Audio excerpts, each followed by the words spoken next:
Безопасность детей зависит от родителей. Перед отправкой ребенка в школу прежде всего стоит провести с ним беседу о правилах поведения на дороге. Объясните ребенку, что нельзя играть на проезжей части и возле нее, особенно перебегать перед близко едущим авто.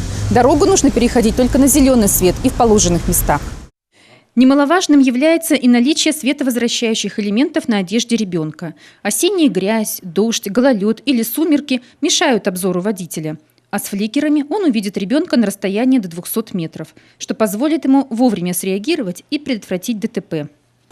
Если школьник добирается до места учебы на велосипеде, он должен иметь средства защиты. Также перекатывать двухколесный транспорт по зебре, а не пересекать проезжую часть на нем. Ведь такой маневр может стоить ребенку жизни. Только за последний год было зафиксировано 7 дорожно-транспортных происшествий. 6 из них по вине детей, которые неправильно пересекали проезжую часть на велосипеде. Научите детей говорить любому незнакомцу твердое «нет». Умение отказать постороннему человеку однажды может спасти здоровье или даже жизнь вашему ребенку. Вы должны убедить свое чадо, что ни при каких обстоятельствах нельзя разговаривать с посторонними, тем более идти с ними или садиться в машину. А если злоумышленник очень настойчив, нужно громко звать людей на помощь.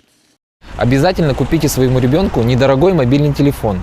Когда ребенок выходит со школы, пусть предупредит вас, чтобы вы знали о его местонахождении.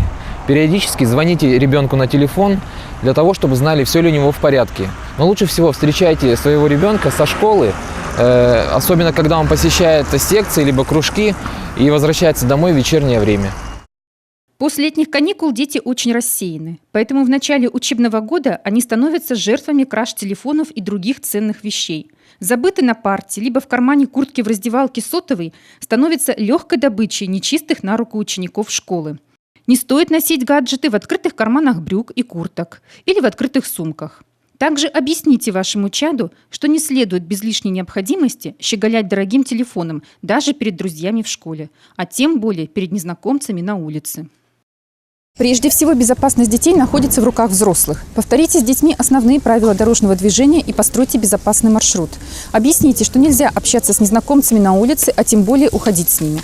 С детьми постарше стоит больше разговаривать, чтобы знать, чем они интересуются и с кем общаются. Тогда вы всегда будете держать руку на пульсе и почувствуете любые опасные изменения в его поведении.